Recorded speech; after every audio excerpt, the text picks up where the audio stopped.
দেশের দ্বিতীয় স্বাধীনতার পরে আবার যদি দেশকে নতুন করে গড়তে হয়, ফান্ডামেন্টাল কিছু ডিসিশন নিতে হবে, ঠিক কিনা বলো? এমনি আগের মতো যেমনি মন চায় এমনি এই কারবার আর হবে না, বুঝ করে চলা লাগবে। নাইলে স্বাধীনতা অর্জন করা কঠিন, ধরে রাখা অনেক।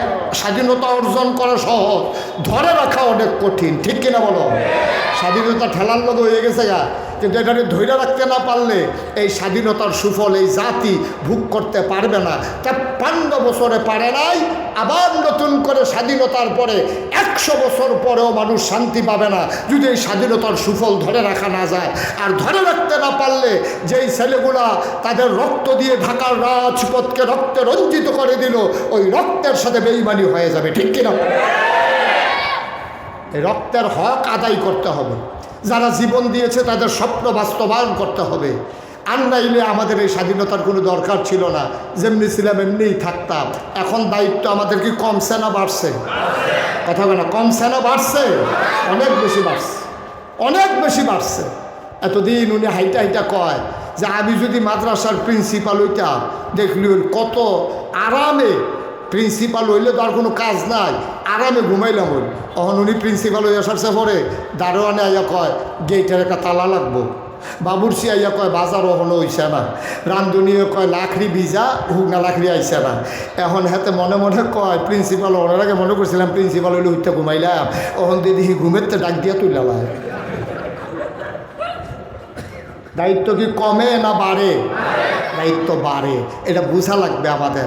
মনে করছে যে প্রিন্সিপাল সাহেব দেখালি বইয়ে না থাকে, টেহা আইসে ১,০০০ আইনা দিছে দারোয়ানের কাছে, হয়তো আপনারা যারা শিক্ষক আছে কর্মচারী আছে সবাই ভাগ করে নিয়ে।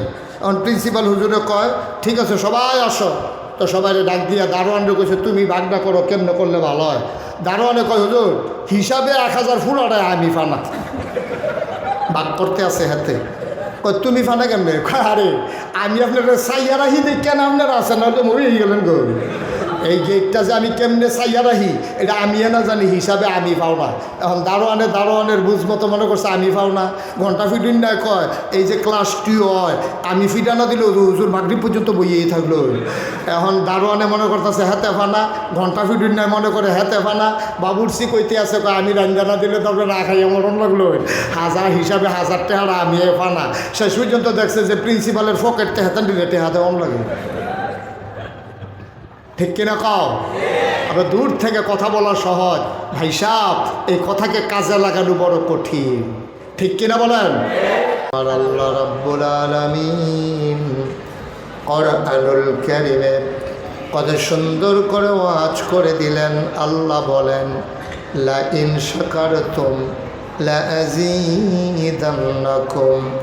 ও দুনিয়ার মানুষ, নিয়ামত পেয়ে যদি শুকরিয়া আদায় করবে, যেই নিয়ামত পেয়ে শুকরিয়া আদায় করবে, শুকরিয়া আদায়ের কারণে ওই নিয়ামত আমার আল্লাহ আরো বহুত গুণে বাড়িয়ে দেবেন। বলেন সুবহানাল্লাহ। আমার আল্লাহ রাব্বুল আলামিন যা বলেন তা করেন নাকি করেন না? কম কম না বেশি বেশি? প্রমাণ আছে নাকি নাই? কোরআনুল কারীমে ৩০ পারায় সূরা বুরুজের শেষ অংশে আল্লাহ কত সুন্দর করে ওয়াজ করে দিলেন। আল্লাহ বলেন ফাআলুল লিমা ইউরিদ। আমার আল্লাহ এমন আল্লাহ, তার যা মন চায় ওই কাজটাকে আমার আল্লাহ বেশি বেশি করে দেন। বলেন সুবহানাল্লাহ। আল্লাহ দুনিয়ার মানুষের মতো না। দুনিয়ার মানুষ বলে একটা করে আরেকটা, ঠিক কিনা? অসুখে পড়লে একরকম, ভালো হয়ে গেলে আরেক রকম, বিপদে পড়লে একরকম, বিপদ দূর হয়ে গেলে আরেক রকম, নির্বাচনে দাঁড়াইলে একরকম, পাশ করার পরে আরেক রকম, ঠিক কিনা? এটা একটু বেশি ঠিক না? কমন পড়ে গেছে না? আমার আল্লাহ রাব্বুল আলামিন তিনি যা বলেন তিনি তাই করে দেন। তিনি কখনো ওয়াদা খেলাফ করেন না। আমার আল্লাহ নিজেই নিজের ব্যাপারে ওয়াজ করে দিলেন। আল্লাহ বলেন ইন্নাকা লা তুখলিফুল মিয়াদ। মিআদ। আমার আল্লাহ এমন আল্লাহ, তিনি যা ওয়াদা করেন ওয়াদার খেলাফ করা আমার আল্লাহর জন্যে শোভা পায় না। বলেন সুবহানাল্লাহ।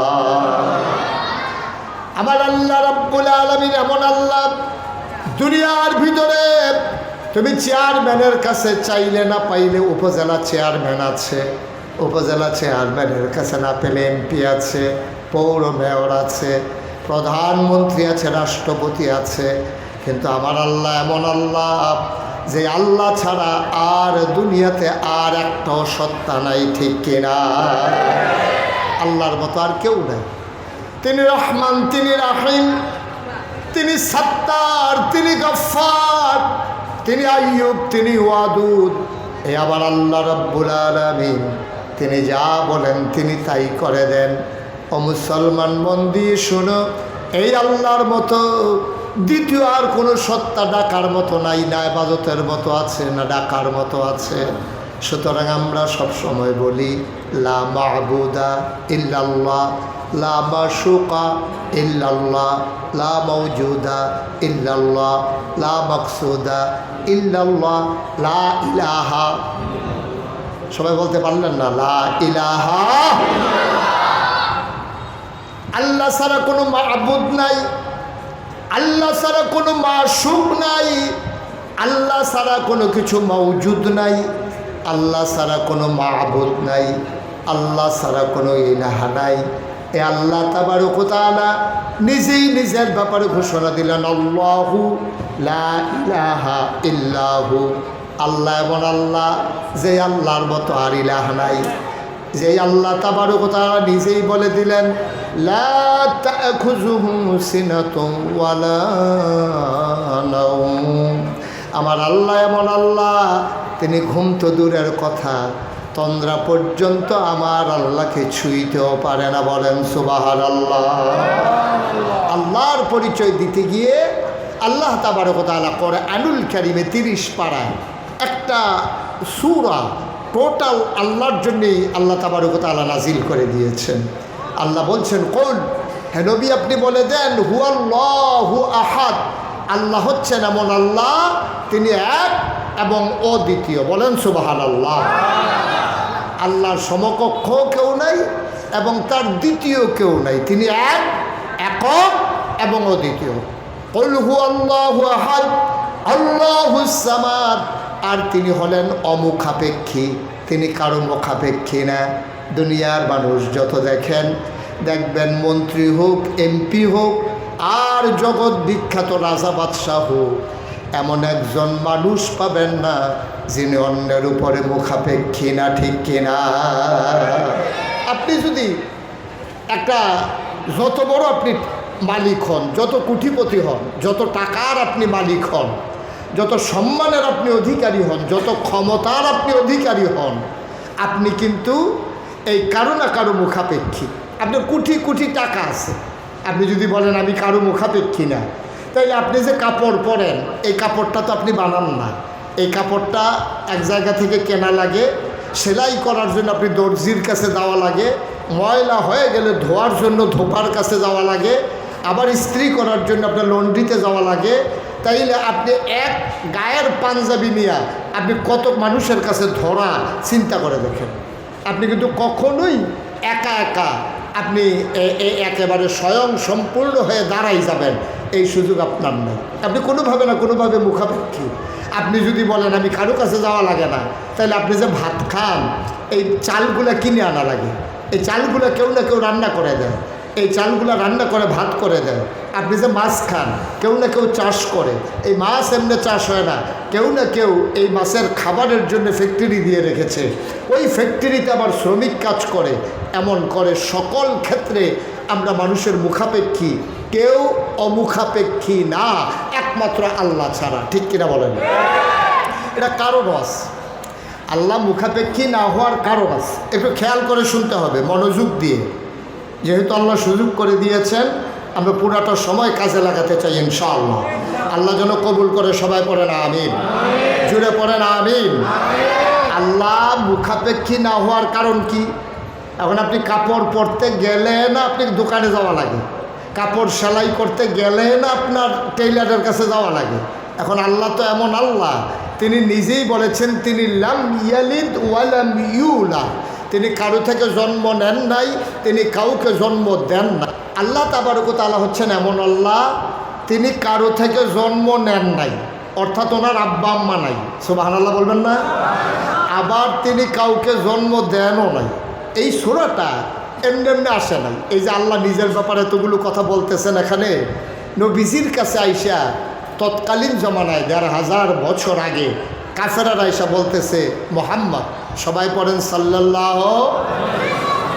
নবীজির কাছে নবীজি যখন এক আল্লাহর কথা বললেন, তিনি যখন ডাকলেন বললেন লা ইলাহা, কথা বলা লা ইলাহা, তিনি এই কথা যখন বললেন তা আম্মাজান খাদিজা ১ নম্বর ইসলাম গ্রহণ করলেন, তারপরে হজরত আবু বকর সিদ্দিক, তারপরে হজরত আলী, তারপরে জায়েদ। সুবহানাল্লাহ বলবেন না? এখন দলে দলে লোক যখন মুসলমান হয়ে যাচ্ছে, নবীজিও মোটামুটি কাছের যারা মানুষ আছে তাদেরকে যখন ডাকলেন, এখন তারা মোটামুটি ইসলাম যারা গ্রহণ করার করছে। এবার আপনার এই নবীজির কাছে যখন ঘোষণা আসলো যে আপনি আপনার প্রতিবেশী, বংশধর, এলাকাবাসী, গ্রামবাসী, কাছের যারা আছে সবাইকে একটু ডাকেন। তা আল্লাহ রসুল সাল্লাল্লাহু আলাইহি সাল্লাম তিনি সবাইকে ডাকালেন। সাফা পাহাড়ের পাদদেশে, সাফা এবং মারোয়া 2টা পাহাড় আছে, যারা হজে গেছেন তারা দেখেছেন। সাফা এবং মারোয়া পাহাড়ে তাওয়াফ করার পরে সাই করা হয়, এখানে 7 বার। এই সাফা থেকে শুরু করা হয়, তারপরে মারোয়া, আবার সাফা, আবার মারোয়া, এভাবে 7 বার। কয়বার? 7 বার। এই তাওয়াফ, এই যেখানে সাফা, তৎকালীন জমানায় এখন যেমন এলাকাত ডাকাত পড়লে মসজিদের মাইক দিয়া ডাক দেয়, আপনাদের এলাকায় যায় নাকি যায় না? ডাকাইতেছে এলাকার ভিতরে মসজিদের মাইক দিয়া ডাক দেয়। তৎকালীন জমানায় মানুষের যদি কোনো বিপদ আপদ হইতো, কোনো সাহায্যের দরকার লাগতো, তখন মানুষগুলো আপনার সাফা পাহাড়টা উঠা ডাক দিত, ভাই আপনারা কে কোথায় আছেন, দৌড়াই আসেন। তো নবীজিও ওই সাফা পাহাড়ের উপরে উঠা সবাইরে ডাক দিছে, আমার বংশের লোকেরা, আমার দেশের লোকেরা, আমার গোষ্ঠী জ্ঞাতি যারা আছেন, বনু হাশিম, বনু কেনান, তারপরে আপনার উমাইয়া গোত্র, কুরাইশ গোত্র, যারা যেদিকে আছেন সবাই চলে আসেন। সব যখন আসছে, আসার পরে নবীজিকে জিজ্ঞেস করলেন যে আপনি কেন আমাদেরকে ডাকাইছেন? তো নবীজি বললেন যে আমি যদি বলি যে পাহাড়ের ওই পারে, যেই পাহাড়টা, ওই পাহাড়টার ওই পারে একটা বাঘ বসে আছে, হিংস্র জন্তু জানোয়ার, তোমরা কি বিশ্বাস করবা না? সবাই চিৎকার করে বলে অবশ্যই বিশ্বাস করি, কারণ তুমি হচ্ছ আল আমিন, তুমি সত্যবাদী, তুমি আমানতদার, তুমি কখনো মিথ্যা বলো না। সুবহানাল্লাহ বলবেন না? তো তোমার কথা তো অবিশ্বাস করার কোনো কারণ নাই। নবীজি বললেন আর চাইতে বড় বিপদ হলো তোমরা যে 360 দেব দেবীর পূজা করো, এই পূজা বাদ দিয়া এই পূজা যাদের করো তারা কোনো উপকার করতে পারে না। সুতরাং এক আল্লাহ, লা ইলাহা মুহাম্মাদুর রাসূল, এই কথা যখন নবীজি ঘোষণা দিলেন, এবার আপনারা বলেন, খুব খেয়াল করে শুনেন, আমি যখন যেটা বলি জবাব দিয়েন।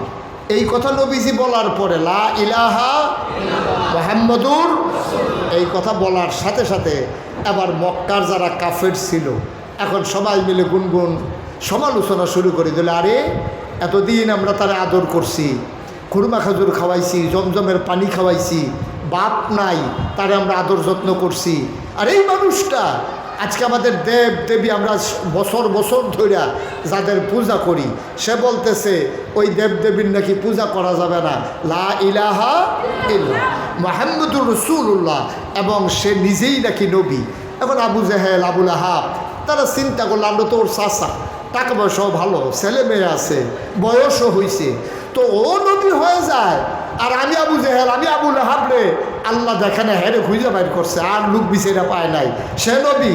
এখন মক্কার মানুষগুলো সবাই নবীর উপরে আক্রমণ করতে চাইল।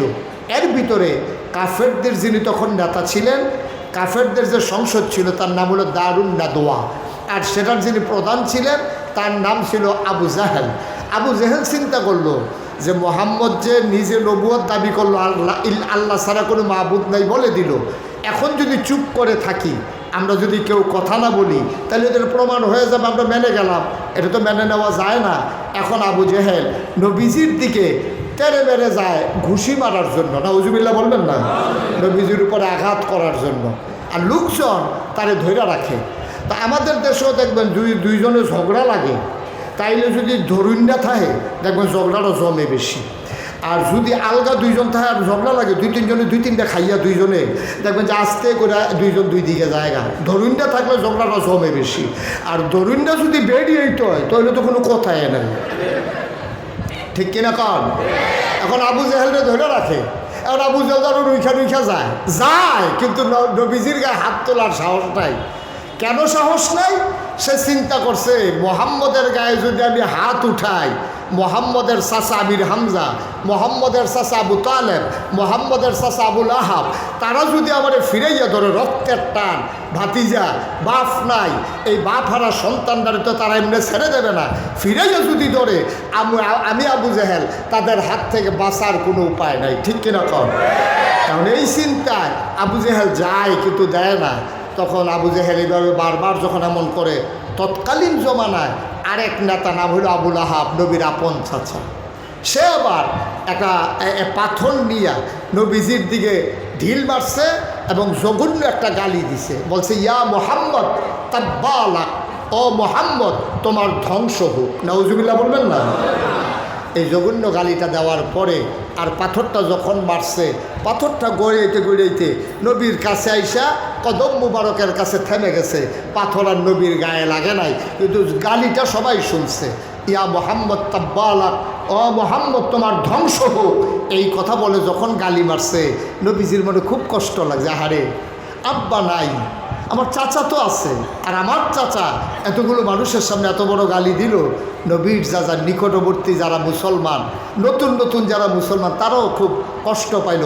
তারা নবীর কাছে পরামর্শ চাইল, আমরা কি বিরোধিতা করব? নবীজি বললেন, হ্যাঁ, আমরা এখন মাইনরিটি, ওরা হলো মেজরিটি।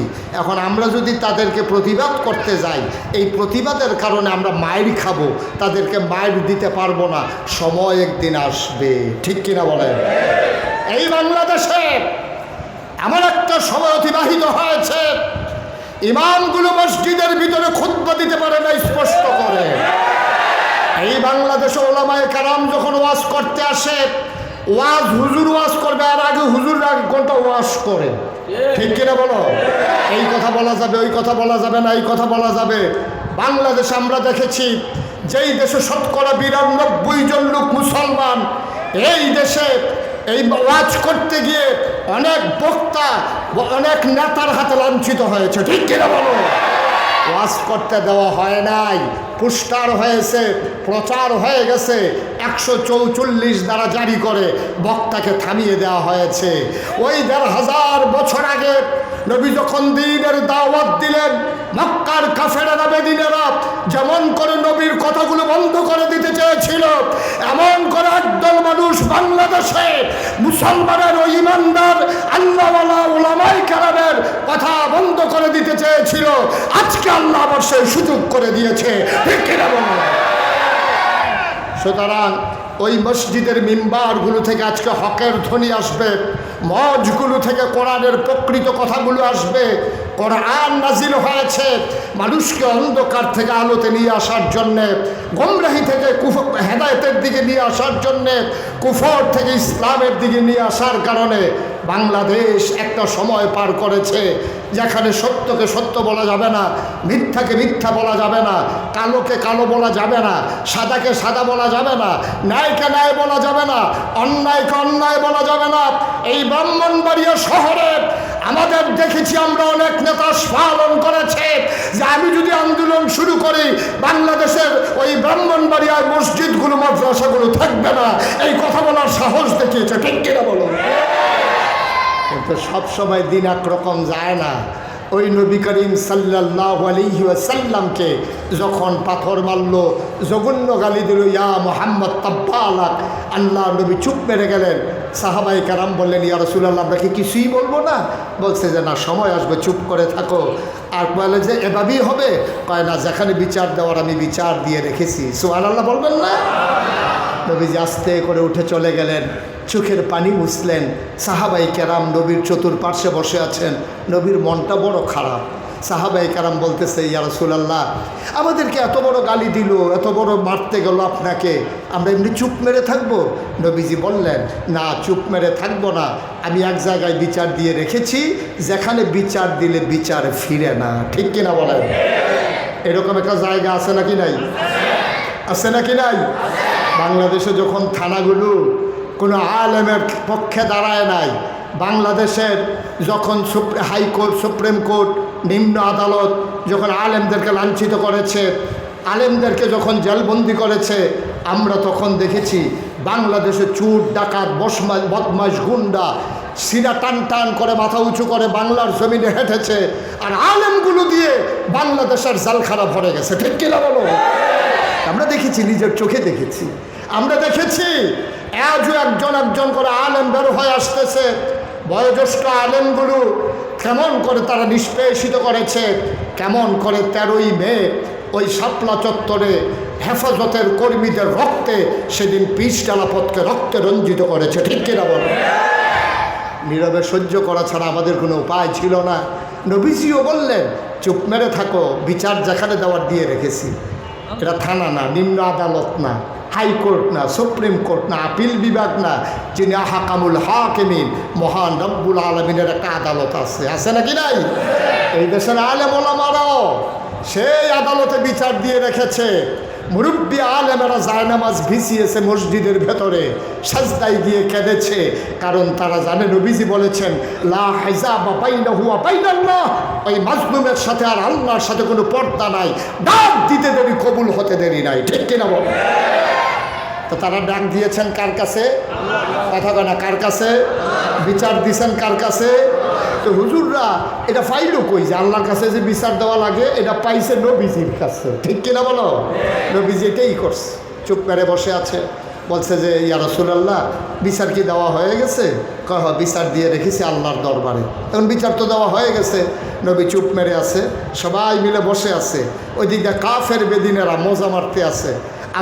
আবু লাহাব তার কর্মী বাহিনীরা বলতে আছে, এই মোহাম্মদরে যে ঢিল মারছিলাম, এটা কেমন হয়েছে? ভাই সাহেব, বড় বড় তো গেছিল, কিন্তু শক্তি কম। এটা দুধ ডিম খান না, দুধ মুধ খাইয়েন, তাইলে এটা শক্তি হইব।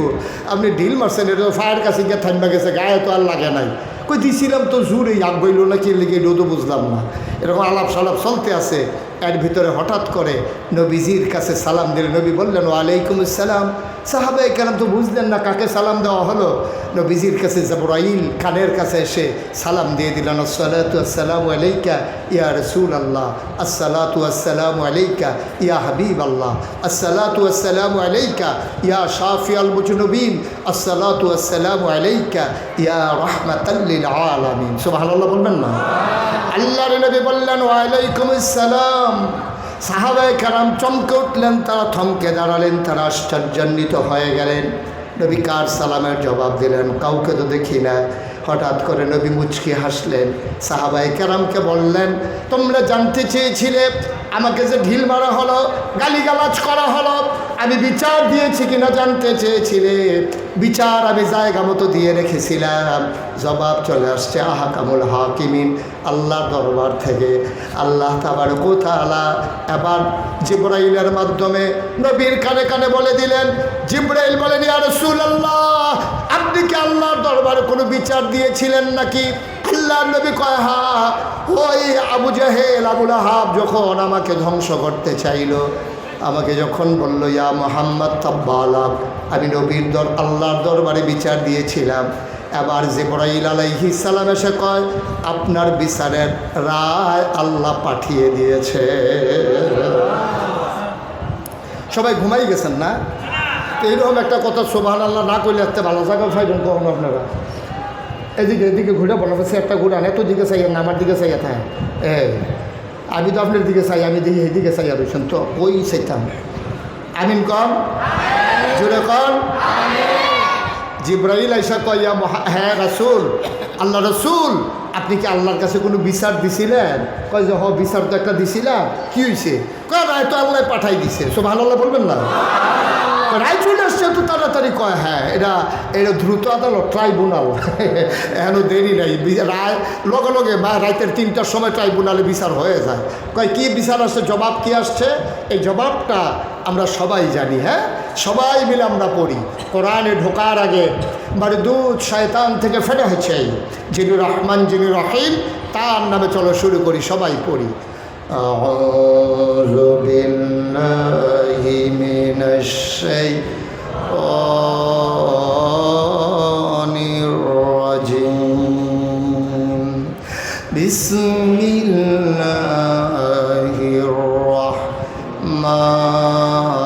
রাহমানির রাহিম।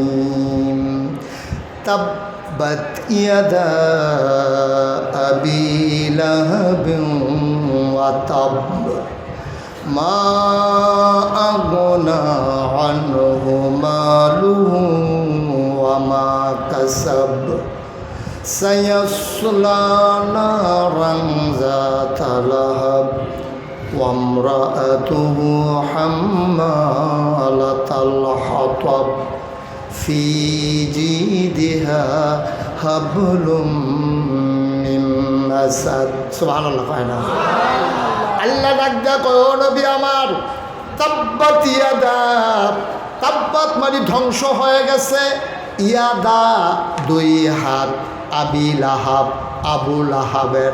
সুবহানাল্লাহ বলবেন না? আবু লাহাব যেই হাতে ঢিল মারছিল আল্লাহর হুকুম করে দিলেন, রায় দিয়ে দিলেন, বিচারের রায় প্রকাশ হয়ে গেল। আহকামুল হাকিমিন তার মেসেঞ্জার জিব্রাইলকে দিয়া, যিনি সেই দিন মাজলুম নবীজির কাছে বিচারের রায় পৌঁছে দিলেন, বললেন তাব্বাত ইয়াদা, ধ্বংস হয়ে গেছে দুই হাত, আবি লাহাব আবু লাহাবের, ওয়াতাব এমন ধ্বংস হয়ে গেছে ট্রমা সেন্টারে নিতে পারবা, কবিরাজের বাইত নিয়ে সড়ি বানতে পারবা, গলায় হাত ঝুলাই দিতে পারবা, এমন ভাঙ্গা ভাঙছে আর কোনো দিন জোড়া লাগবে না। তার দুই হাত ধ্বংস হয়ে গেছে। এখানে কথা আছে, আবু লাহাব যখন ঢিল মারছিল তখন কি দুই হাতে ঢিল মারছিল না এক হাতে ঢিল মারছিল? কথা বুঝেন নাই আমার? আমি তো বোধহয় ওয়াজ করতে পারবো না ভাই, সব সুপ মাইরা ডিব্বা যেমন বইয়া রয়েছে, কি লিখে যে আল্লাহ জানে। একটু জবাব দিয়ে, যখন ঢিল মারছে এক হাতে দিছে না দুই হাতে দিছে? এক হাতে, এক হাতে ঢিল মারছে। এখন আল্লাহ কি কয়? তাব্বাত ইয়াদা, ধ্বংস হয়ে গেছে দুই হাত। আবু লাহাব কইছিল ইয়া মোহাম্মদ তাব্বালাক, ওই যেই শব্দটা দিয়ে গালি দিছে আল্লাহ এই শব্দটা দিয়ে আয়াত নাজিল করছে। সুবহানাল্লাহ বলবেন না? শব্দই নেই। আবু জেহেল বলছিল ইয়া মোহাম্মদ তাব্বালাক, ও মোহাম্মদ তোমার ধ্বংস হোক, আর আল্লাহ কয় তাব্বাত, ধ্বংস হয়ে গেছে। সে কইছিল ধ্বংস হোক, আর আল্লাহ কয় ধ্বংস হয়ে গেছে। ইয়াদা দুই হাত, আবি লাহাব আবু লাহাবের এমন ধ্বংস হওয়া হয়েছে যে এই হাত আর কোনো কাজেও লাগবে না। সুবহানাল্লাহ বলবেন না? এখন প্রশ্ন হলো, আল্লাহ যে কইল দুই হাত ধ্বংস হয়, এখানে বাচ্চারা আওয়াজ, আল্লাহ যে বলল দুই হাত ধ্বংস হয়ে গেছে, তো আবু লাহাব কি ঢিল মারছিল দুই হাতে না এক হাতে? তা এক হাতে ঢিল মারছে, এখন এক হাতের যেই বিচার করার এই বিচার করুক। আল্লাহ দুই হাতের বিচার করবে কেন? ঢিল মারছে এক হাতে, বিচার করব দুই হাতের, এটা কারণটা কি? মুফাসসিরিনে কেরাম কয়, তোমরার মতো বুঝ লইয়া আল্লাহ চলে না। আল্লাহর একটা আলগা বুঝ আছে নাকি নাই? আল্লাহ যা বুঝে আমরা কি তা বুঝি? বুঝেন না। আল্লাহ তাবারক ওয়া তাআলা বুঝ করে কইছে দুই হাত ধ্বংস হোক। কারণ হচ্ছে মুফাসসিরিনে কেরাম কয়, যখন কোনো মানুষ ঢিল মারে, দেখবেন এই বাংলাদেশে যখন ক্রিকেট খেলে, ক্রিকেট খেলার সময় যে বোলার, সে যখন বল করে অনেক দূরে চইলা যায়, দূরে চইলা তখন একটা হাতে বলটা ধরে রাখে, আর এক হাত শরীরের লোকে গামছা দিয়া বান্ধা লয়। আমার কথা কেন কি দড়ি দিয়া বান্ধা লয় না? যেহেতু বল করবো এক হাতে, সেই হাতের কী দরকার? এটা কি বান্ধা লয়? তাইলে সে করে কি এক হাতে বলটা লইয়া আর এক হাতে দুনো হাত ঘুরাইতে ঘুরাইতে ঘুরাইতে ঘুরাইতে এরপরে গিয়া বলটা করে। তাইলে বোঝা গেল বল করে এক হাতে, হেইলো কয় আর এক হাতে। ঠিক কিনা কও? তাইলে এই জন্য একটা কোনো দোষী না। আবু লাহাবের ঢিল মারছে এক হাতে, আর এই হাতে জোর জুগাইছে, এই জন্য আল্লাহ কইছে তাব্বাত ইয়াদা, ধ্বংস হয়ে গেছে দুই হাত। সুবহানাল্লাহ বলবেন না? যদিও দুই হাতে ঢিল মারছে না, কিন্তু এক হাতে ঢিল মারার ক্ষেত্রে এই হাতের ভূমিকা আছে। যদিও হয়তো দুই হাতে বল করছে না, কিন্তু বল করছে এক হাতে, আর এক হাতে আপনি ঘুরে ঘুরে ঘুরে ঘুরে গিয়া সেটা, এরপরে আপনার গিয়া সেটা বল করে। তাইলে মাছ ধরুইন্ডার যেই বাঘ, ডুলার হুইন্ডারও হেই বাঘ, ইটাতে উইন্ডার যেই বাঘ, হেইও উইন্ডারও হেই বাঘ। এর লেগে আল্লাহ কইছে দুই হাত ধ্বংস হয়ে গেছে। সুবহানাল্লাহ বলবেন না? আল্লাহ কথা কয় কম, আল্লাহ বুঝায় বেশি। আল্লাহ আই বাচ্চাটারে বসন্ত,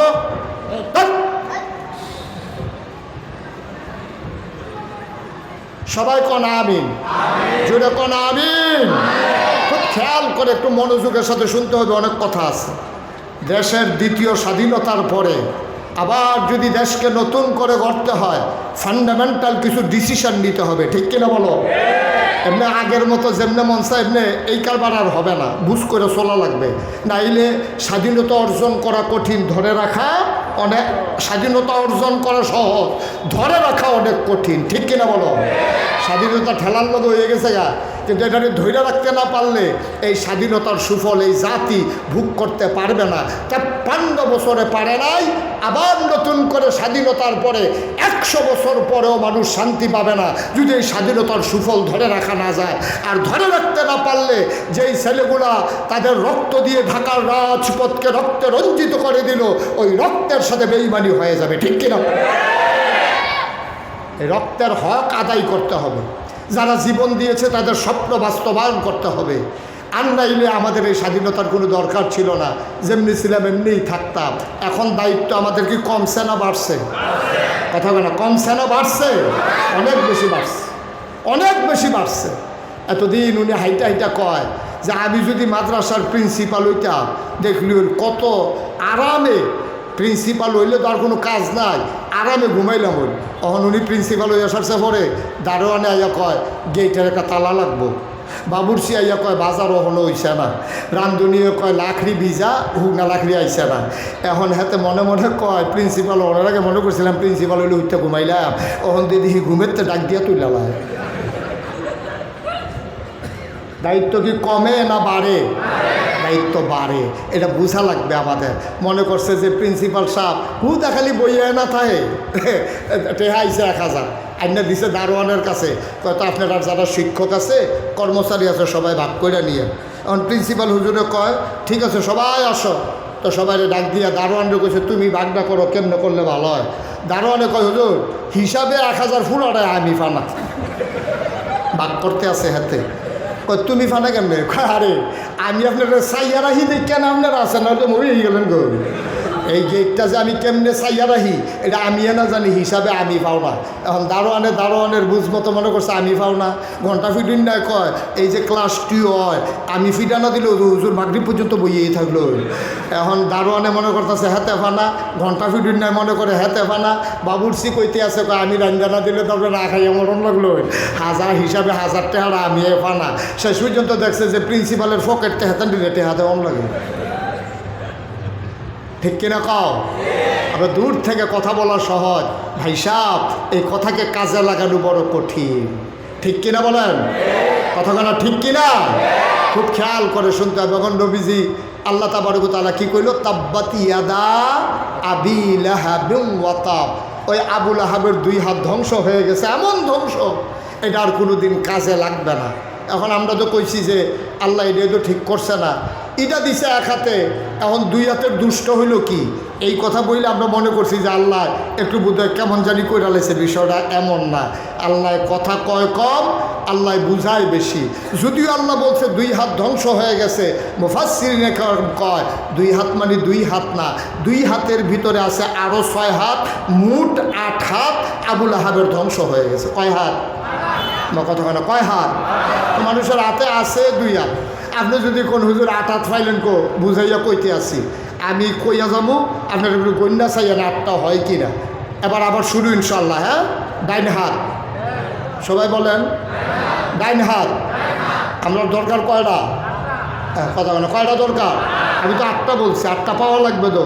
ডাইন হাত, আরে জোরে কন, সবাই মিলে আমরা গন্যা দেখি 8টা হয় কি না।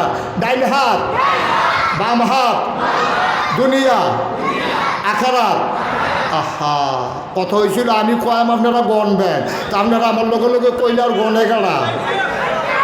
ডাইন হাত, বাম হাত, দুনিয়া আখেরাত,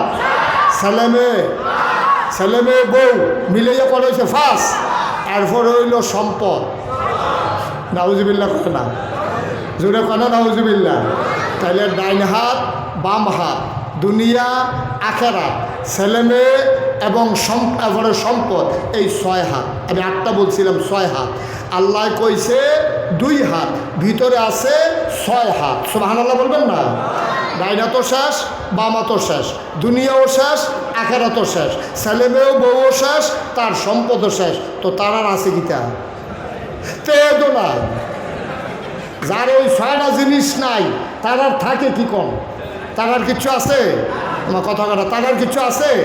তার ডাইনাতো নাই, একটা মানুষের ডাইনাতো নাই, বামাতো নাই, দুনিয়াও শেষ, আখেরাতও শেষ, ছেলে মেয়ে বউও নাই, তার সম্পদও নাই, তখন আমিও নাই, তার আর কোনো কিছু দরকারে নাই। এই 6টা জিনিস আল্লাহ তাবারক ওয়া তাআলা নির্ধারণ করে দিয়েছেন, তার আর এই 6টা জিনিস কোনো কাজে লাগবে না। তাব্বাত ইয়াদা, ধ্বংস হয়ে গেছে তার 2 হাত, ভিতরে আছে 6 হাত। এই 6টা জিনিস কোনো কাজে লাগবে না। যারা আল্লাহর নাফরমানি করে, যারা নবীর দুশ্মনী করে, ইসলামের সাথে যারা টক্কর দিতে চায়, তারা যুগে যুগে এই আবু লাহাবের মতো ওই তাদের সব কিছু ধ্বংস হয়ে যাবে। ঠিক কিনা বলো? তার প্রমাণ আছে নাকি নাই? তার প্রমাণ আছে নাকি নাই? আমরা আলেম ওলামারা খুব খেয়াল করেন, আমরা আলেম ওলামারা আমরা কিন্তু সম্পদের ভাগ চাই নাই, আমরা কোনো মন্ত্রী হওয়ার জন্যও চাই নাই, আমরা এমপি হওয়ার জন্যও চাই নাই। আমরা চাইছিলাম আমাদের দিনের মার্কাজগুলো ঠিক থাকুক, আমাদের আদর্শের উপরে আঘাত পড়ে এমন কাজগুলো বন্ধ করে দেওয়া হোক। আমরা চাইছিলাম মূর্তি পূজার নামে, মূর্তির নামে মূর্তি পূজা বন্ধ করা হোক। আমরা চেয়েছিলাম প্রাণ ভরে বাংলার মুসলমান দিনই দায়িত্ব পালন করতে পারে সেই সুযোগ করে দেওয়া হোক। আমরা ক্ষমতার বাদ চাই নাই, কিন্তু যখন আমরা যা আল্লাহর হুকুমকে পালন করতে চেয়েছিলাম, এইটার উপরে যারা বাধা হয়ে দাঁড়িয়েছে, আল্লাহ তাবারক ওয়া তাআলা তাদের ডান হাত, বাম হাত, দুনিয়া আখিরাত, সম্পদ, সন্তান এবং সব কিছু তার বরবাদ করে দিয়েছে। ঠিক কিনা বলো? রান্না করা খাবারগুলো পর্যন্ত আল্লাহ তাদেরকে খাইতে দেয় না। আমরা শিক্ষা গ্রহণ করি না। যুগে যুগে আল্লাহর দুশ্মন যারা, ইসলামের যারা দুশ্মন, তাদের উপরে এইরকম গেছে, কিন্তু আমরা বুঝি নাই, আমরা পোড়া কপাল, আমরা এই শিক্ষা গ্রহণ করি না। আজকে থেকে আমাদেরকে শিক্ষা গ্রহণ করা লাগবে। আরে মিয়া, আপনি ব্যক্তিগতভাবে আমার বিরোধিতা করেন, ব্যক্তিগতভাবে ওনার বিরোধিতা করেন, এটা হলো এক জিনিস, আর ইসলামের কারণে আপনার বিরোধিতা এটা আরেক জিনিসটা আল্লাহ বরদাস্ত করেন না। ঠিক কিনা বলেন? ব্যক্তিগত বিরোধ এক জিনিস, আর ধর্ম নিয়ে বাড়াবাড়ি হলো আরেক জিনিস। সব কিছুতে কথা বলা যায় না, সব কিছুতে হাত দেওয়া যায় না। হাত দিতে গেলে হাত আর হাত থাকে না, হাত পুড়ে যায়, ধ্বংস হয়ে যায়। এই আয়াত কিন্তু এই বর্তমান জমানায় নাজিল হয় নাই, আয়াত নাজিল হয়েছে ১৫০০ বছর আগে। যুগে যুগে যারাই বাড়াবাড়ি করেছে তাদের জন্য যেন আয়াতটা নতুন করে নাজিল হয়েছে এমন প্রমাণ হয়। ঠিক কিনা বলো? এখন আল্লাহ যে বললেন তার সব কিছু ধ্বংস হয়ে যাবে, এখন কি ধ্বংস হইল এটা আমাদের জানার একটু দরকার আছে নাকি নাই? আল্লাহ তো কইছে তার 6টা জিনিস থাকবে না। এখন দেখি শুরু হয়েছে কি দিয়া? আল্লাহ কই শুরু করান তার বউয়েরই দিয়া। তার কারে দিয়া? বউয়েরই দিয়া শুরু হইব। ঘরে দিয়া যদি আগুন লাগাই দেওয়ান যায়, তে মনে করলো সবসময় খোলার উপরে উত্তর হিসেবে মাঝে মাঝে উল্টেই নিয়ে এসাবে। আল্লাহ আগুন লাগাই দিছে ঘরে দিয়া। আবু লাহাবের বউটা ছিল জঘন্য খারাপ। জঘন্য না নগণ্য? বা কথা না, নগণ্য না জঘন্য? জঘন্য খারাপ ছিল আবু লাহাবের বউ। বাংলাদেশেও দেখবেন এইরকম গ্রাম অঞ্চল থেকে শুরু করে রাষ্ট্রের সর্বোচ্চ পর্যায় পর্যন্ত এমন অনেক মহিলা আছে যাদের জ্বালায় সবাই অতিষ্ঠ। ঠিক কিনা কম? আবু লাহাবের বউটা ছিল সাংঘাতিক খারাপ, সাংঘাতিক খারাপ। খারাপ কারে কই? ওই খারাপ। আবু লাহাবের বউ যখন নবীজি কইছে লা ইলাহা ইল্লাল্লাহ মুহাম্মাদুর, আবু লাহাবের বউ ওই দিন রাত্রেই রাগ হয়েছে। হ্যাঁ, আমার স্বামী আবু লাহাব উনি হইল মোহাম্মদের চাচা, মোহাম্মদের বাপ নাই, মোহাম্মদের চাচা হইল আমার স্বামী। টাকা পয়সাও বেশি, দেখতে শুনতেও সুন্দর। ওনার মতো মানুষরা বাদ দিয়া মোহাম্মদের খোদায় মোহাম্মদরে বার করছে নবীর লেগিয়া। আচ্ছা হইব খেলা। এখন নবী যখন হাইটা হাইটা ঘর থেকে কাবাগরের দিকে যায়, এই মহিলাটা রাস্তার ভিতরে এরকম কাটা বিছাই রাখতো, বিছাইয়া আবার জানালা দিয়া তাকাই থাকতো। যখন দেখতেছে যে নবীজি আস্তে করে সকালে ফজরের সময় তাহাজ্জুদের আগে তিনি উঠে রওনা করেছেন ঘর থেকে কাবার কিনারে, তখন ওই মহিলার বেছানো কাটাগুলো নবীর পায়ে যখন ফুটতো, নবী যখন উহ করে চিৎকার করত, ওই মহিলাটা জানালা দিয়া তাকাইয়া নবীর দিকে খিলখিল করে হাসতো। নাউজুবিল্লাহ বলবেন না? নবীজি চোখের পানি ফেলতেন, আহারে আমার আব্বা নাই, আমার আম্মা নাই, শাশি তো মায়ের জায়গা, আর উনি এই কাজটা করলো, কাটা বিছাইলে বিছাইছে। এরপরে আবার এইভাবে খিলখিল করে হাসা, আমার কষ্ট দেখা নবীজির কলিজায় মানে না। আল্লাহর নবী আস্তে করে চলে যেতেন, তিনি কখনো কোনো প্রতিবাদ করতেন না। যেই দিন আয়াত নাজিল হয়েছে, কথা মনে আছে তো নাকি, যে তাব্বাত ইয়াদা আবি লাহাবিন ওয়া তাব।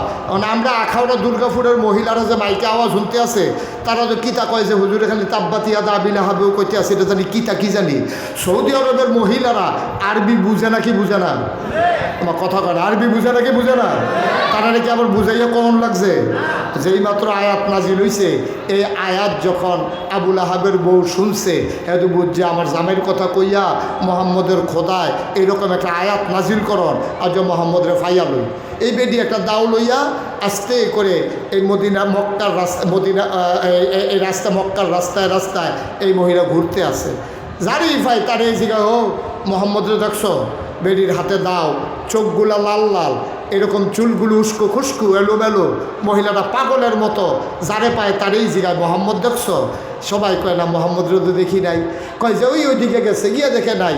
একবার নবীজি এবং আবু বকর সিদ্দিক সামনাসামনি হাঁটতেছে, এমন সময় আবুল আহাবের বউয়ে আইতে আছে নবীজির উপরে আক্রমণ করার জন্য। আবুল আহাবের বউ কয়, নবীজি কয় যে আবুল আহাব, আর কি বলে এই আবু বকর, তাকাইয়া দেখো আবুল আহাবের স্ত্রী কেমন করে আসতেছে। কই ইয়া রাসূলুল্লাহ চলেন আমরা পালাই যাই।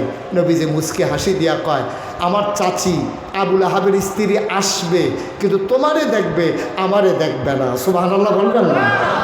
এখন যখন সামনাসামনি আইসা পড়ছে, আইসা নবীজি আর আবু বকর সিদ্দিক পাশাপাশি দাঁড়ায় রয়েছে। আবুল আহাবের বউ আইসা আবু বকর সিদ্দিককে জিজ্ঞেস করতেছে, এই তোমার লগেরটা কো? নবীজি লগে আছে নাকি নাই? আমার কথা বলে আছে নাকি নাই? আবুল আহাবের বউ আবু বকররে দেখে, নবীজিরে দেখে না। সুবহানাল্লাহ কয় না? আল্লাহর কি খেলা! সুবহানাল্লাহ বলবেন না? এই দেখছে যে এনে দাঁড়াই রয়েছে, আইসা দেখে না। এখন যখন আবুল আহাবের বউ আইসা দাঁড়াই রয়েছে, দেখছে আবুল আহাবের বউয়ে ঢুকে সে আবু বকররে দেখে, নবীজিরে দেখে না। নবীজি মুস্কি হাসে। আবু বকর সিদ্দিক মনে মনে কয়, দেখকেও দেখে না রে, কাছে আছে তারপরেও দেখে না। এবার আবুল আহাবের বউ তালাশ করতে করতে চলে গেছে, সন্ধ্যা হয়ে গেছে। কোনোভাবেই নবীজি যখন খুঁজে পাওয়া গেল না, এই মহিলার রাগ কি কমছে না বাড়ছে? সাংঘাতিক বাড়া বাড়ছে। মহিলা আবার এই দাউডা লইয়া আর একটা লম্বা রশি লইয়া রওনা দিছে জঙ্গলের দিকে। বেটি তো আগের থেকে কাটা কাটতেন না, ওই নবীর রাস্তায় বিছায়।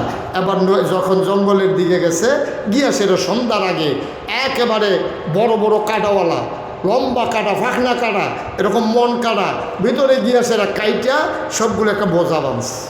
কি বাঁধছে? একটা শক্ত বোঝা, আটি বান্ধা, বোঝা বান্ধা মহিলায় ওইখানে এমন বড় ফোজা বাঁধছে, এটা তো আর তুলতেও পারে না। আর জঙ্গলের ভিতরে এবিডির ফোজা তুলিন না, মানুষ তো আর সন্ধ্যার পরে গিয়ে বইয়া রইছে না, কারণ এবিডির যত ইয়া মানুষের দ্বারা এত ইয়া না কেন, এই বেডির একটু বেশি ইয়া। বেশি কি ইয়া? এটা কম যেত না কি? নাউজুবিল্লাহ কইতেন না? জোরে কইতেন না নাউজুবিল্লাহ? বেডি ভোজা বান্ধা তুলতে পারে না। বেডি এখন চিন্তা করতেছে, কী রে কারবার কি? এখন দেখে যে কেউ উঠেন না নাই। এমন সময় বেডি চিন্তা করলো, কি করো? শয়তান আইয়া বুদ্ধি দিছে তো। শয়তানে খুব খেয়াল করেন, সিহন কথা তো আমরা আইয়া পড়ছি আসল জায়গায়। এখন শয়তান আইয়া চিন্তা করছে যে একটা বুদ্ধি দেওয়ার দরকার, এখানে সাইজ করে লাওয়ার দরকার। শয়তান আইয়া বুদ্ধি দিছে, এটাতে যদি কোনো মতে একটা ওসা পাহাড়ের ফাত্তরের উপরে তুলন যায়, তাহলে মাথাটা নোয়াইয়া তুমি আস্তে কইরা এটা যদি মাথার লইতে পারো দাঁড়াইয়া বাইতে না একটা যাও, এটা কোনো সমস্যা হইতো না। যেই বুদ্ধি সেই কাম বেরিয়ে করছে কি, একটা ফাত্তরের উপরে নিয়ে ঠেল্লা ফোজাটারে তুলছে। তোলার পরে দেখে যে পিছনে আরেকটা পাথর, জায়গাটা খেয়াল করেন, মনে করেন এইটা একটা পাথর, এই পানির বোতলটা একটা পাথর, এই এই টিস্যু বক্সের উপরে নিয়ে তুলছে ফোজাটা, পিছন দিয়ে পানির এই বোতলটা, এই মাঝের জায়গাটার ভিতরে আবুল আহাবের বউয়ে দাঁড়াইছে, সামনে ফোজা পিছনে পাথর। এবারে মাথা নোয়াইয়া যখন ফোজারে গৈরান দিছে, কি আল্লাহর ফেরেশতা আঙ্গুল দিয়ে গুতা দিয়া দিছে, এটা আর কি জানি, এখন গুতার লগে এখন ফোজা আপনার গেছে গা আপনার পিছন দিয়া, তো বেরিয়ে ফোজা বান্ধা দিছে হরখা গিট্টু। কি গিট্টু? আপনার এগুলো হরখা গিট্টু চিনেন তো নাকি? আপনারা তো মাসাল্লাহ সহজ চিন্তা লাইছেন হরখা গিট্টু।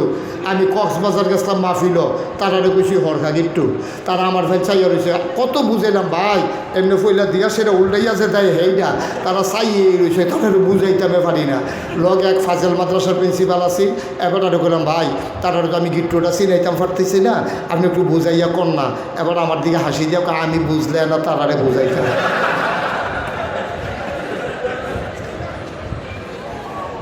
আমি নিজে তো বুঝছি না, তারারে বুঝায় কেমনে, আপনি কইতে থাকেন। পরে আমি চিন্তা করলাম মধ্যে দিয়ে চেষ্টা করে লাভ নাই, পরের বার মাহফিল যাইতে দড়ি লইয়া যাম, হরখা গিট্টু গিয়া চিনাই দিয়া ইয়া পরা পারলে যা করে। এখন মহিলা আবুল আহাবের বউয়ে এই কাটার ভিতরে কি গিট্টু দিছে, আমার কথা কথা কি গিট্টু, আপনাদের এদিকে কি গিট্টু কয়টারে? হস্কা, হ্যাঁ, মানে হস্কা যেটা মানে সস্তা আর কি, হ্যাঁ, কান দিলে যেটা খুললা যে হস্কা, হ্যাঁ, এখন এই হস্কা গিট্টু দিছে। আচ্ছা, ও হস্কা গিট্টু দিলে একটা গুল বার হয়নি, ওই যেটা উল্টাইয়া দিছে এই জায়গাটাতে একটা গুল হয়নি। এমন এই হস্কা গিট্টু দিয়া বেরিয়ে যখন ফজা তুলতে গেছে, সামনেরটা তুলছে, ফিসে একটা পাথর, মাঝের সিফাটার ভিতরে জায়গাটা চিনছেন না আপনারা? সামনে একটা পাথর, ফিসে একটা পাথর, মাঝের সিফারাত খেলছে বেরিয়ে মাথাটা নোয়াইয়া যখন ফোজার এমনি গৈরান দিছে, ফোজা গেছে গা ফিসে দিয়া হরখার যে গুলটা এইটা লাগছে গলার ভিতরে। এখন ফিসের পাত্তরও কোমর আটকাই গেছে গা, সামনের পাত্তরও ফাও আটকাই গেছে গা, এবার উল্টা হতো না। খেলা কার? কথা না, খেলা কার? ওই করা আমিন। এখন সামনের পাথরের ভিতরে কি আটকাইছে? পাও, আর পিছনের পাথরে কোমর, আর ফোজাটা তো গলার ভিতরে ঝুল্লা রইছে। এখন কি আরাম না বেআরাম? শান্তি না শাস্তি? এখন তো উল্টাইতেও পারে না। আর এরকম এত বড় ফোজা গলার ভিতরে আটকাইয়া দুইটা খেখরানি দিয়া, তাই নাই, তাই আরে উনি কি মরহম কথা বল না গেলে, তাই খেলা কার? আসেনিও, পারেনি, হে আল্লাহ হলাস, হে আল্লাহ পারে, কিন্তু আমরা বুঝি না। ক্ষমতার মসনদে যখন আরোহণ করে তখন আল্লাহ ভুলে যায়, নিজে আল্লাহর জায়গায় চলে যেতে চায়। ঠিক কিনা বলো? যে আল্লাহ ১,৫০০ বছর আগে পারছে, তখন বোধহয় পারে না। কথা কথা, এখন পারে না, এখনও পারে, আমরা বুঝি না, আমরা বুঝি না। শিক্ষা নিতে হবে, শিক্ষা নিতে হবে। দল যাবে, দল আসবে, আবার যদি আগের মতো হয়ে যাও, তাই আমাদের জন্য সেই শাস্তি অপেক্ষা করতেছে। ঠিক কিনা বল? আগে একতারা চান্দা তুলতো, ওখানে চান্দার লেগে আরেক তারা ঘেরিয়ে থাকবো। আগে একতারা বাজারতে ডাক তুলতো, এখন আরেক তারাইও ডাক তুলবো। আগে বর্ডারের ভিতরে একতারা সাদাবাজি করতো, বর্ডারের ভিতরে আপনার কি করতো, ব্ল্যাকদারি করতো, এখন আরেক তারে গিয়ে গিয়ে করবো, ফাটানের লেগে দালালি করব। মনে রাখবা, যেই পথে যারা ধ্বংস হয়ে গেছে ওই পথে গেলে তোমার ধ্বংস নিশ্চিত। ঠিক কিনা বলো? শিক্ষা না নিলে তুমিও ধরা খাইবা, তুমিও ধরা খাইবা, তোমার ধরা আরও শক্ত ধরা আসবে। আল্লাহ করবো, আল্লাহ যদি সে করতে যায় যেতেন এমনি ধরা খাওয়াই যাবে, আর ফোরাইতেন বুঝে না, ডাক্কলের দলের আর দুর্নীতির আহ্বানের দরকার নাই, ঠেকা ফুইটা মরবা সব। ঠিক কিনা খাও? এখন আবুল আহাবের বউ আসে না গেছে, বা কথা বলে আসে না গেছে, সন্দেহ হইয়া গেছে। আবুল আহাবেও শুনছে, আবুল আহাবের যে ছয়টা হাত থাকতো না, আবুল আহাবেও টেনশন করতেছে, কি দিয়া জানি ধরে আল্লাহ জানে। এখন ধরছে যে বউয়ের দিয়ে হাতার তো খবর নাই। হ্যাঁ, তো ঘুরে এরা সন্ধ্যার সময় যখন ঘরে গেছে, ঘরে গিয়া দেখে বউ নাই। যারে পায় তারে জিগা তোরা ভাবিরে দেখ সত্যি কয় না ভাই সব খেয়াল করছি না তো কয় আরেকটা কয় বিকালবেলা দেখছি সন্ধ্যার আগে দিয়া একটা এত একটা দাও আর একটা দড়ি লইয়া দেখছি জঙ্গলের দিকে গেছে। আবুল আহাবে তার যত ফাইক ফেয়াদা ছিল কর্মচারী ছিল হেজেক লাইট বাত্তি টাত্তি দিয়া হারিকেন মারিকেন দিয়া এই ফাড়াইছে জঙ্গলের দিকে খুঁজতে খুঁজতে খুঁজতে খুঁজতে গিয়া পাওয়া গেছে। একজনে আইয়া কয় ভাইসা ভাবিরে পাইছি। কই ফিস কয় জঙ্গলের ভিতরে গলার ভিতরে এই লাকড়ির ফোজা কি কয় কাটার ফোজা গলার ভিতরে ঝুলতে আছে। বাবির ফিটটা কোমরটা লাগিয়ে রয়েছে এক ফাত্তরও, সামনের ফাত্তরের ভিতরে ফাও আটকে রয়েছে, বাবির জিব্বাটা বাড়ি রয়েছে, ভাবিয়ে নাই। আবুল আহাবে চিল্লান দিয়া কয় এটা কেমনে হইল রে? কয় সকলে কইতাছে ভাই সাহেব এই সন্ধ্যার পরে ভাবিয়ে হ্যাঁ লুকিয়ে কেমনে ঘটনা ঘটলো? কয় তোমরা ধরতে পারছো না, আমি বুঝছি তাব্বাত ইয়াদা তাব্বাত খেলা কিচ্ছু না, তাব্বাত ইয়া ধরাকা শুরু করছে কি দিয়া? শুরু করছে তার বউয়েরে দিয়া। কারে দিয়া? এরপরে এইভাবে তার আরও 5টা রইছে। 5টা কেমনে? 5.5টা রইছে। বউ আর ফলা মাইয়া মিলাইয়া এনে 5 নাম্বারটা কেন? তো অর্ধেকটা এনা ধরছে, তার ঘরের ভিতরে তো আগুন জ্বলতে আছে। এবার দেখেন কি সাংঘাতিক ঘটনা, যেটা বলি নাই আজকে সেটা বলি। এবার আবুল আহাবের দিন যায় রাত যায়, সময় খুব খারাপ। এবার নবী যখন হিজরত করে মক্কা ছেড়ে চলে গেলেন মদিনায়, খুব খেয়াল করেন, মক্কায় তিনি থাকতে পারলেন না, তিনি চলে গেলেন মদিনায়। মদিনায় যাওয়ার পরে গোয়েন্দারা ওই কাফের একদল ফাটাই দিছে, আবু জেহেলে যা মক্কায় গিয়া মোহাম্মদে কি করে দেখ, মদিনায় গিয়া মোহাম্মদ কি করে দেখ। এখন নবীজি যখন মদিনায় গেছে, মদিনার মানুষগুলো পাগল হয়ে গেছে। কেউ নবীজির আলগি দিয়া কুলো তুল্লালায় ফলা ফাইনে সুইটটা টুকরির ভিতরে লইয়া এই 2 সাইডে দাঁড়াইয়া ফুলের পাপড়িগুলো ছিটাইতে আছে, গান গাইতে আছে, তলা আল বদরু আলাইনা মিন সানিয়াতিল বেদা ওয়াজাবা শুকরু আলাইনা মাদা লিল্লাহ হেদা, এমন করে গান সুবহানাল্লাহ কয় না? বেরিয়েতে বেড়াইতে জিগায় আপনারা আমরা যে নবীজি উনি কোন রাস্তা দিয়া যাইব, কুতুর চাইতাম এক নজর। বেরিয়েতে ঘরের থেকে জালালার সিফা দিয়া নবীজিরে চাউরের লেগে দাঁড়াই রয়েছে, ফলাফাইনে এমনি নাচতে আছে, বেড়াইতে নবীজির আলগি দিয়া লাইতে আছে। এই দৃশ্য মক্কার কাফেরের যে গোয়েন্দা এটি গিয়া ওই আবু জেহেল আবুল আহাবের কইছে ভাই সাহেব নমুনা খারাপ। কয় কি? মক্কার তারা আর মদিনার তারা নবীর লই এমন পাগল হইছে, তারা নাচানাচি শুরু করছে। যদি তারা এক হইয়া যাইগা আর মোহাম্মদের যেই বুদ্ধি আবার আছে আল্লাহ, যদি এই সবটি শক্তি একখান হইয়া যাইগা, আমরা মক্কার তারা মনে করেন ফইলে নাই। কয় এখন কী কর? কয় বুদ্ধি আছে। দারুন্না দোয়া ইমার্জেন্সি অ্যাসেম্বলি কল করা হলো, সংসদের জরুরি অধিবেশন। সেখানে স্পিকার হয়ে গেলেন আবু জেহেল। সব নেতারারে ডাকলেন, ডাকাইয়া একসাথে করে বলতেছে যে মোহাম্মদ যে মদিনায় গেল আর মদিনার মানুষগুলো মোহাম্মদের লইয়া যে পাগল হইল, এখন কি করো? কয় এখন বুদ্ধি আছে, আমরা মদিনায় আক্রমণ করব। মক্কার 1000 বীর যোদ্ধা, মোটা তাজা শক্তিশালী অস্ত্রে শস্যে সজ্জিত প্রশিক্ষিত 1000। কয় হাজার? আমার কথা বলো, কয় হাজার? 1000 সৈন্য তারা রেডি করছে। 1000 রেডি করার আগে তারা 2 জনের নাম বাদ হয়েছে 998 জন। 998 জন করিয়া যখন তালিকা করছে, সালাক কইলাম সব জায়গাতে আছে। আমরা আখাউড়া দুর্গাপুর যেমন আছে, এটা কোনো এমন না যে মক্কা মদিনায় নাই। মক্কায় যখন তালিকা হইতে আছে সবার নাম লেখছে, লেখাও সব নাম লেখছে। আবু জেহেলের নামও লেখছে না, আবুল আহাবের নামও লেখছে না। এখন এক ফলাই খেলিয়া কয় ভাই সাহেব আমরা সবার নাম লেখাইলাম, আপনারা 2 জনের নাম দিই নাই। চালাকি তো সব জায়গাতে আছে। যখন কইছে আপনারা 2 জনের নাম নাই, কইলে হ 2 জনের নাম লেখ। তো আবু জেহেলের নামও লেখছে, আবুল আহাবের নামও লেখছে।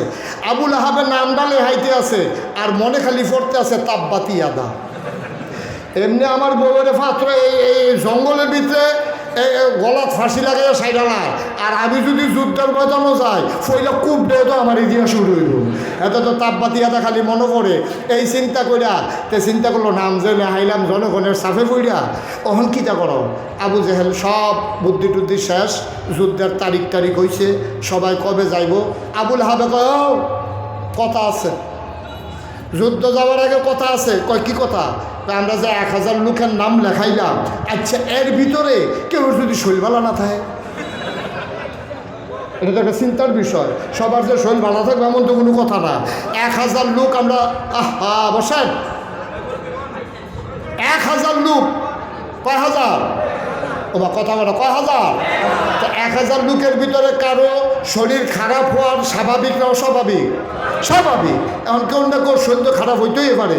আবুল আহাবে কথা তুলছে, ভাই এই যে 1000 লোক যে আমরা নাম লেখাইলাম, কেউ যদি শরীর ভালো না থাকে কী তা করো? লোক তো আমরা 1000, হঠাৎ করে একজনের শরীর খারাপ হয়ে গেল, তখন কী তা করো?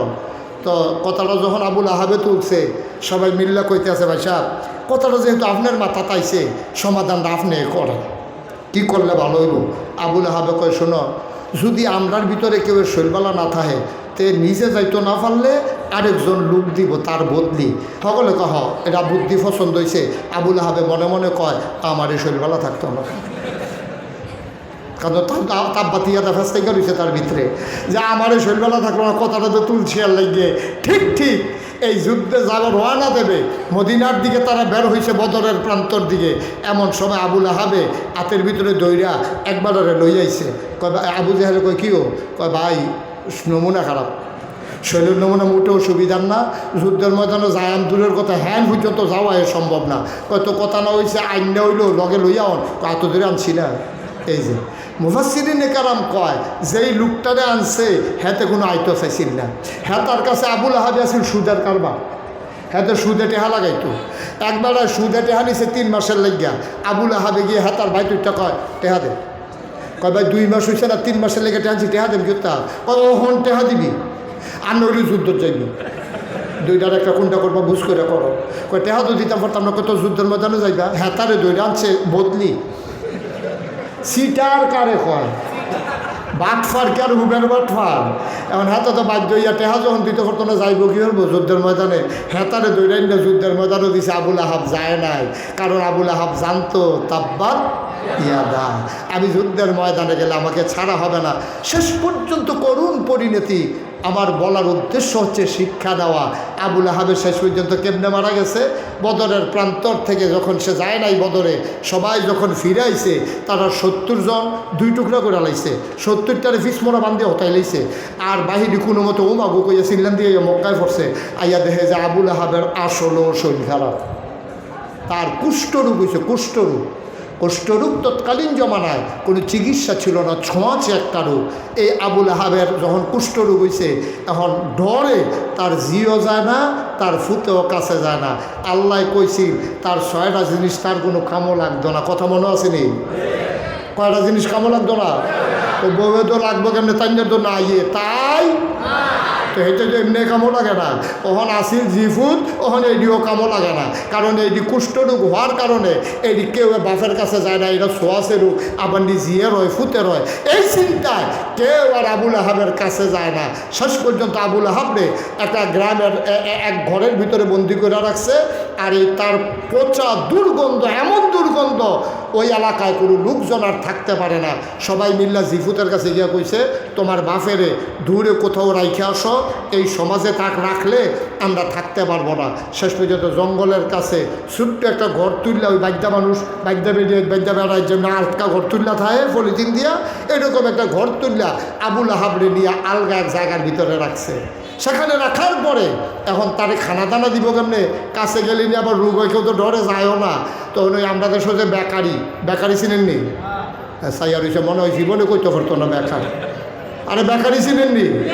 এই বেকারির একটা তন্দুর থাকে, এটার ভিতরে বিস্কুট বানাইয়া যে ফাটায়, এরকম একটা বইটার মতো আছে, আসেনিও?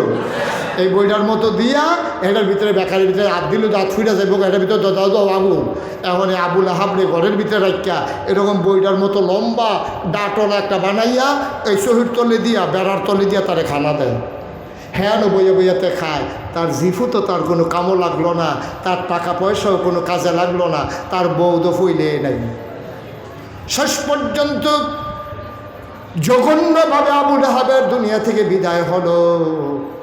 একদিন খাবার দেয়া হলো, দেখে যে আর খাবার কেউ ধরে না, টেনে আনা হলো, দেখা গেল আগের খাবার আগের মতোই আছে। বুঝে গেল মানুষটা নাই, দুর্গন্ধ ছুটে গেল, কেউ সাহস করে না। এবার একদল নিগ্রুকে আনা হলো। আবুল আহাবকে তারা কবরের ভিতরে দিতে পারবে কিনা, দূরে গর্ত করা হলো, বাঁশ দিয়া গুতাইয়া গর্তের ভিতরে ফালাইয়া মাটি চাপা দিয়া তারে দুনিয়া থেকে বিদায় করা হলো। এইটাই হচ্ছে আল্লাহর দেয়া বিধান, ঠিক কিনা? আল্লাহর ফয়সালা বড় কঠিন ফয়সালা আব্বা। সব কিছু নিয়ে কথা চলে না, ইসলাম নিয়ে আপনি পারলে মানেন।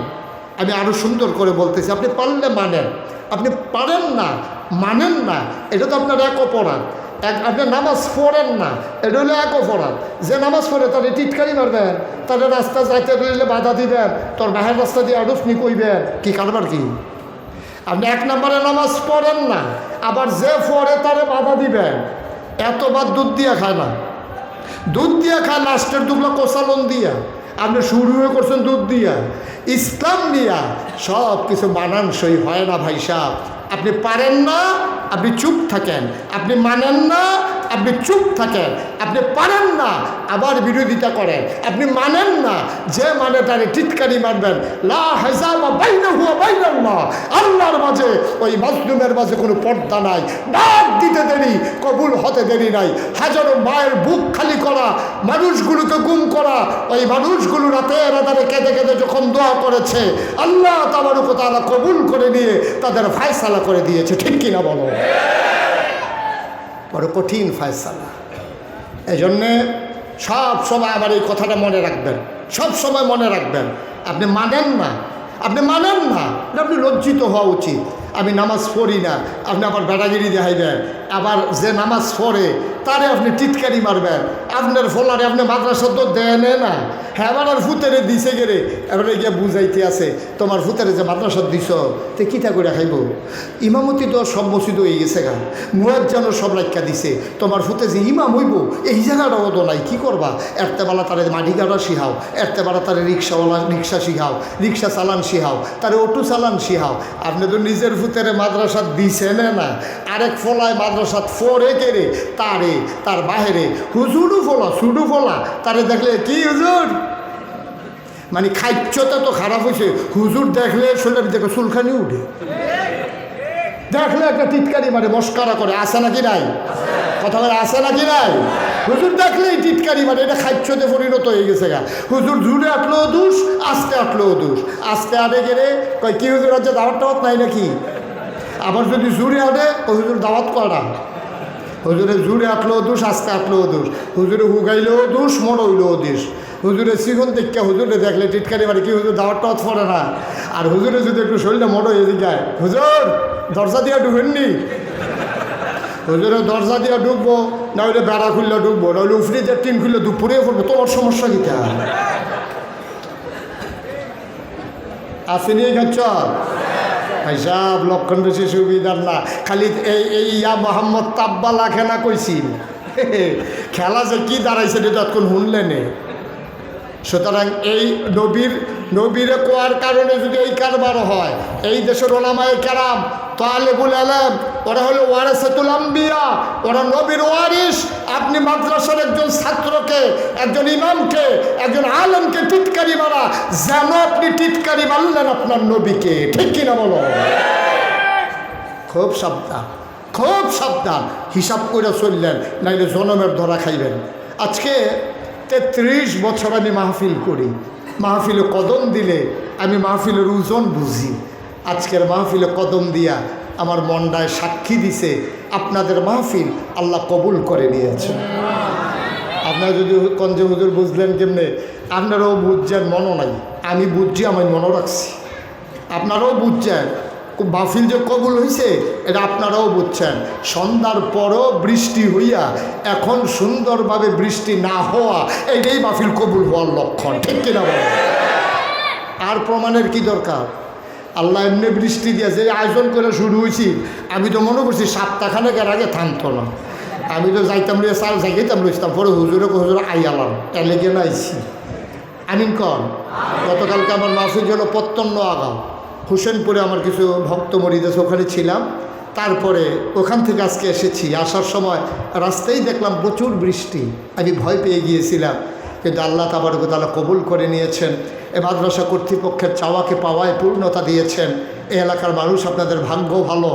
আপনারা তো বুঝেন নাই মাহফিলের ওজন বুঝছে যারা আপনাদের আব্বা আম্মা কবরে আছে ওরা। সুবহানাল্লাহ বলবেন না? আমি কিতাবে পেয়েছি যখন কোথাও কোনো এই মজলিস হয়, দোয়ার মজলিস, দ্বীনি আলোচনার মজলিস, তখন চতুর্পাশ দিয়ে আপনারা যেমনি দাঁড়াই রয়েছেন এরকম চতুর্পাশ দিয়ে ফেরেশতারা দাঁড়ায়। সুবহানাল্লাহ বলবেন না? এই কোন জায়গায় সুবহানাল্লাহ কোন লাগে আপনারা কি আন্তাজ নাই? তো এতটা জায়গায় পাইয়া সুবহানাল্লাহ কোন না গেলে বুঝলাম না। যেরকম সুবহানাল্লাহ আমরা যেমনি দাঁড়াই রয়েছে এরকম ফেরেশতারা এমনি দাঁড়াইছে, ফাঁকে ফাঁকে ফেরেশতা আছে, সবার লগে লগে ফেরেশতা দাঁড়াই রয়েছে। এখন ফেরেশতারা দেখে, আমিও দেখি না আপনিও দেখেন না, ফেরেশতারা দেখে রোয়ায় ছেলে বুঝলো একটা লোক উঠেন না, এই একটা বদ অভ্যাস। আপনি উঠতে গিয়ে যদি এখানে খেয়েছেন তো উঠছিলেন ঘুরতে কই হুজুরার কথা কয়, হুজুর কারে কয় সান আমি দেখাইতে আছে ওনারে। মারহাবা কন, জোরে কন। যেই কথাটা বলতেছিলাম চতুর্পাশ দিয়ে ফেরেশতা আছে, আমিও দেখি না, আপনারা যারা দাঁড়াই আছেন, আমরা যারা বসে আছি কেউ দেখি না, কিন্তু ফেরেশতায় দেখে, ফেরেশতায় তাকাইয়া দেখে রুহানি হালাতে যাদের আব্বা নাই, যাদের আম্মা নাই, তারাও আইসা চতুর্দিক দিয়ে দাঁড়াই গেছে। সুবহানাল্লাহ বলবেন না? আপনি আব্বা আম্মারে কবরও দিয়া রাখছেন, আর যখন শুনছে দুর্গাপুর ইকরা মাদ্রাসায় মসজিদের সামনে মাহফিল হবে, আপনার আব্বা আম্মা রুহানি হালাতে মাহফিলের চতুর্দিক দিয়ে দাঁড়াই গেছে। তুমিও দেখো না, আমিও দেখি না, ফেরেশতারা দেখে, ফেরেশতাদের সাথে কথা হয়। ফেরেশতারা ডাক দিয়া জিজ্ঞেস করে তুমি কেন এখানে? তোমার আব্বা তোমার আম্মা ডাক দিয়া কো ফেরেশতা আমারে তারাই দিও না। আজকে নাগাইশের পীর সাহেব আমাদের দুর্গাপুরের জমিনে এসেছে, আমার সন্তান মাহফিলে গেছে, মুরব্বী আলেমেরা কত মানুষ মাহফিলে হাজির হয়ে গেছে, জায়গা হয় না, লম্বা সময় দাঁড়িয়ে আছে। 50 টাকা 100 টাকা দিয়ে ওই মানুষগুলাকে 500 টাকা দিল, এতক্ষণ দাঁড় করাই রাখা যাইতো না। কোরআনের মহব্বতে মাহফিলের উসিলায় মানুষগুলো দাঁড়িয়ে আছে। ফেরেশতারে ডাক দিয়া তোমার আব্বা আম্মা কয় ও ফেরেশতা আমারে তারাই দিও না, মাহফিলের ভিতরে নাগাইশের হুজুর আছে, আমার সন্তানও গেছে, আমি যে কবরে আমি কেমনে আছি আমার সন্তান জানে না। ফেরেশতারে ও ফেরেশতা আমারে তারাই দিও না, আমি আসছি আমার সন্তানের দোয়া নেওয়ার জন্য। দুনিয়ায় যতদিন ছিলাম থাকার সময় শুনছি উলামায়ে কেরাম ওয়াজ করেছে, সন্তানের কথা, বাবার কথা মনে করে, মায়ের কথা মনে করে, মা বাবার কথা মনে করে। সন্তান যখন একটা ফোঁটা চোখের পানি ছেড়ে দেয়, ওই চোখের পানি গাল বাইয়া জমিনে পড়ার আগে মায়ের আর বাবার কবরের আযাব বন্ধ হয়ে যায়।